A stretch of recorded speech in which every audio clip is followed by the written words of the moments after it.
She-Hulk. We got to talk about this. Sometimes we're pretty off and on with this show. Sometimes we'll talk about it. Other times we find that it's very much unimportant to the overall scheme of the MCU, but we had a very special appearance, one that we waited for, I want to say the past 3 weeks for after being teased.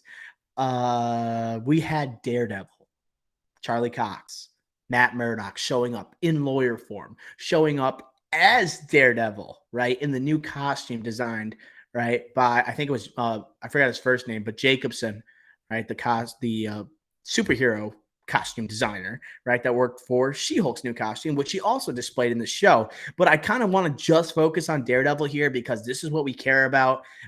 There's questions lingering over this show. Will the MCU do this character justice after being reintroduced in Spider-Man No Way Home? So I just want to say, Ricky, did you like the interpretation here? Like, out of 10, how did they adapt it? What were your thoughts on his first appearance as actual Daredevil or reintroduction into the MCU? So this was the best episode yet. Boom. Agreed. It's plain and simple. And there's two reasons why. One, Charlie Cox, he's back. Great job. Marvel, MCU. Finally, took you long enough, but wow, he was great. You didn't have the same dark side of Daredevil, probably because he's grown since the actual TV series and what happened there. I won't spoil anything. I highly recommend you watch that if you haven't, audience. But he was Charlie Cox and Daredevil that I expected. Him in the courtroom, like, even though that courtroom scene still wasn't good, just based off of the actual defendant and the villain in this episode. They don't follow any rules. They follow zero rules. But Charlie Cox's like soliloquy there and banter was just so good. He's just such a good actor. He is amazing. He just commands the room, and it's amazing how good he is, like, in this role. He loves this role. He loves it. Like, he says 18 episodes for the Daredevil series coming up. He's like, not enough. I want more. I love Charlie Cox. That's all he wants to do, which we, as fans, that's all we care about. That's like, amazing. Yeah. And then the action sequences is him as Daredevil. I'm not going to go as far as say it was better than the series, his own series, but wow, like, that was just like an awakening of, I love Daredevil. Like, I always knew I did, but wow, he is a beast. So love this episode. The one notch I would throw against it, which I didn't have a problem with online with the stills and trailer, but now I do. I absolutely hate the mustard yellow. Yeah, it looks bad, in my opinion. It looks horrendous. She shouldn't have made that joke, Jennifer Walters, when she talked about the ketchup and mustard, because when she said that, I'm like, yeah, you're right. It sucks. Like, go back to the old soup, bro. Like, that, you wasted your money. It got you the spot in the show, and it was a nice tribute to the first Daredevil comics, but you got to go back. It's so bad. But I will say, speaking of Jen Walters, don't mean to take this from you. I'll throw it back to you in a second. I thought the chemistry between them was great. I believed that they would hook up at the end. Like, I was like, they're hooking up at the end. They were steamy conversation. They were good together. Like, we knew that. Like, Tatiana Maslany. Hopefully I pronounced that correctly. Probably didn't.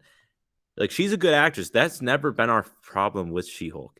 And Charlie Cox is obviously a great actor because we've seen him before, and this is just like the back of his hand to him playing Daredevil. But the chemistry between the two, I did not see it being this successful. I'm so happy. Like, they were hitting it off in the bar scenes. They were hitting it off like they were planning to fight. And then, like, after the fight, it seems like they just had it going on. And it was like a good fourth wall break where Tatiana Maslany turns to the camera and says, like, are you feeling this? And we're like, yeah, I'm kind of feeling this right now. You guys, right. Well, this is about to happen. But I give the adaptation in the first appearance an 8 out of 10. I don't think it was perfect, for sure. And I think Charlie Cox did a good job adapting to this show. It still kept, I think, mainly the core character of Daredevil in terms of the action sequences. The powers are obviously still the same. It's also interesting that he has been Daredevil. He is shocked that She-Hulk does not recognize like who Daredevil is, right? Based on what he's done in Hell's Kitchen. But that also tells me like how is the series now canon, like, to the MCU officially, saying that he's been doing this for so long? Or is it like, obviously they talked about a soft reboot with Daredevil Born Again, but like all his experiences so far, is that now factored into, right, his official character in the MCU? I'm pretty sure it is, by the way. Like it's on Disney Plus. He was in. Remember, he was in No Way Home. Like I'm pretty sure Yep. it is canon. Yeah, he was in No Way Home, but they did not reference his past. They Right, just but I like it think was just like, oh, it's Matt Murdock, you But know? I think it is canon because some of the references online are people yelling for like crap, what's the name? Game of Thrones guy, he was gay. Uh Iron what's Fist, Iron Fist, thank you. There's Finn like people Jones. yelling for people to bring him back and make his canon as well. People were using as well or two. So I think Daredevil's canon. And yeah, no, like no way Iron Fist should come back to the MCU. I'm not saying No, that. no, no, I'm no, just no, saying no. I think people are assuming that Daredevil the show is canon. And I'm okay with that. Only He's thing so good. is, like, John Berthold has to come the back only now. thing is, like, maybe you would want like a new Elektra because like Elektra is such a juicy character. Maybe that could be recast, or maybe like that goes into the soft reboot. Like, there's a reintroduction of You Elektra. can recast everyone else really except John Bernthal as Punisher. Like everyone related to Daredevil. So like the Defenders and every like Luke Cage, um, Foggy Nelson, whatever the girl's name is. You could replace everybody really except Daredevil and John Bernthal as the Punisher. Right. And not to mention, like, talking about like carrying over from his TV show, when Daredevil introduces himself and he says he's Daredevil, you have the Netflix theme playing in the background. And that's similar to like the X-Men 97 that plays like during Miss Marvel and what we saw in, like Into the Multiverse of Madness with Professor X. And I kind of got chills, bro, when I heard that, You because felt it. You it feel is these one of the chills?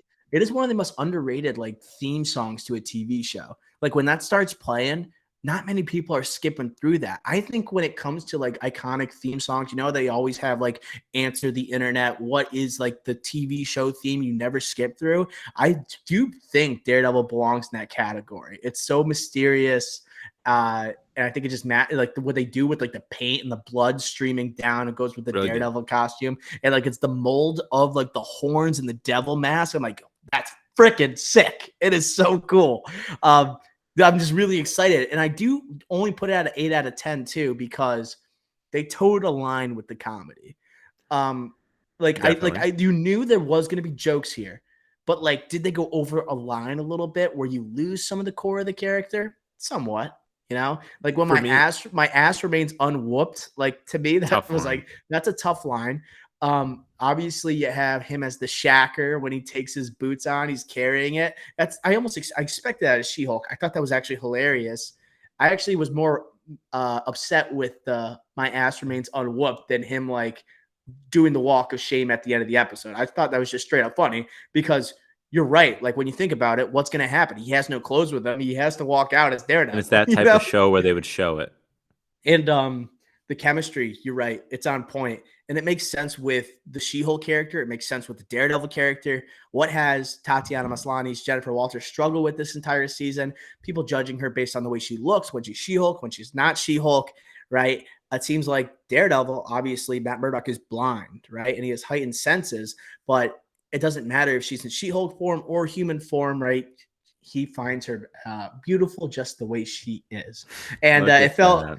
and it has me also excited because we see Charlie Cox and his character as Daredevil, darker, brooding character, transformed to the She-Hulk show. It makes me think, what if She-Hulk, what would she look like if she transfers into Daredevil Born Again? Because they're gonna be meeting up again, right? They're like Daredevil is not the hit it and quit it type of dude. You know that she's gonna be He's done coming that in the back. past before, though. She like if she comes back in like a love triangle potentially with like an Elektra or something, or just like have her come back like for an episode or two and I let her have some fun. Like it's gonna be interesting when people start to question like, are they gonna keep the integrity of She-Hulk in Daredevil Born Again based on that tone? And that's something the MCU, they didn't have such wide range of tone, but now it's something that they're gonna have to worry about in the future. But it does have me excited to see them together again. Yeah, and I didn't put a score out of 10 on mine for Matt Murdock there. I would say I'm not going to put 10 out of 10 because of the comedy, but I think the suit is a huge factor. I was thrown off at like a little bit. Yeah, it was good. I think it's bad. I think I have a much bigger problem with the suit than the comedy. The comedy, it's like, oh, it's the She-Hulk show, so you got to do She-Hulk, that level of comedy, not Daredevil, where he's a subtle comedy and it works so well. So that didn't bother me as much. So I'm going to go 8 as well, but like I want to say 7, but 8. I'll go 8 because I liked it so much. Like the chemistry, everything was great. So 8, but the suit was terrible.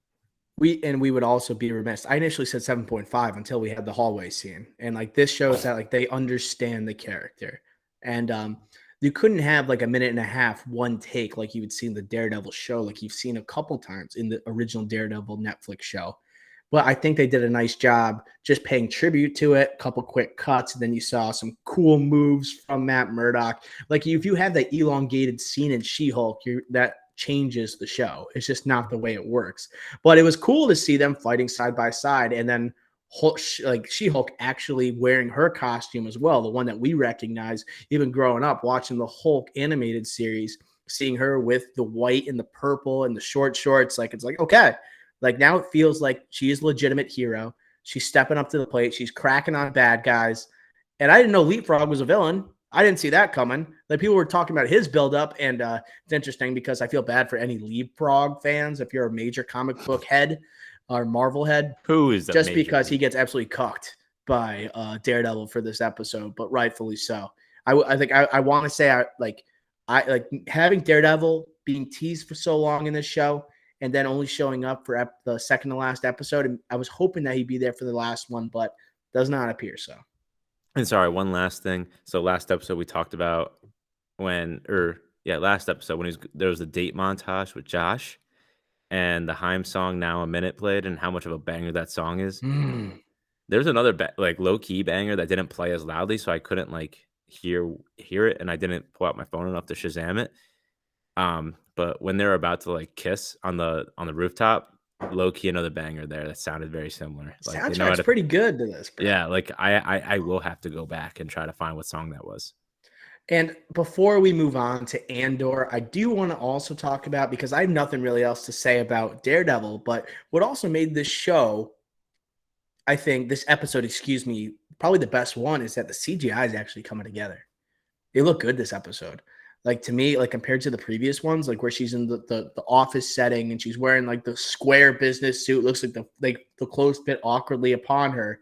When she's actually like wearing the She-Hulk outfit, and she like they kind of like it looks a lot less video gamey, right? It looks more like Hulk in Endgame. I was happy. It's like almost like the faded green rather than like the video game type green that they got going on that looks like it's just plastered and it's like a box of a face. It works here, and it did well. I want to agree with you, but you don't think so? Are we just used to it? No, dude. I think it's improved, dude. Rewatch it.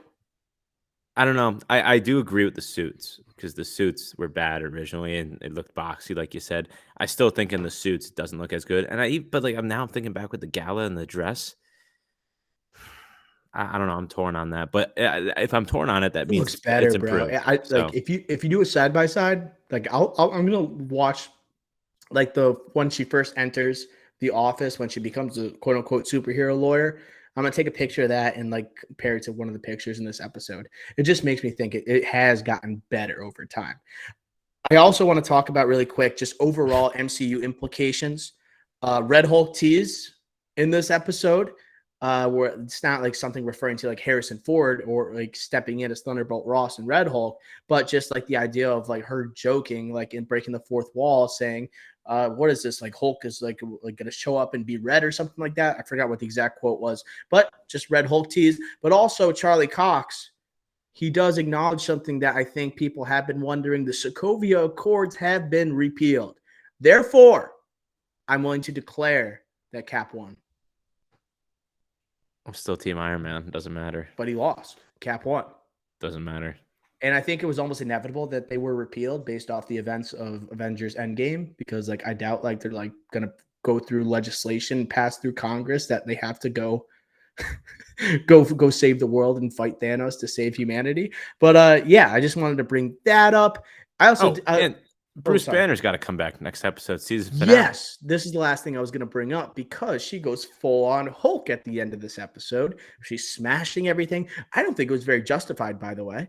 I didn't like the fact, like all the video showed is that she is on a dating app and someone illegally filmed her while they had sex. And I'm just like, honestly, like they look like scumbags here. Like what? You're on a dating app and someone filmed you having sex and they called you a slut.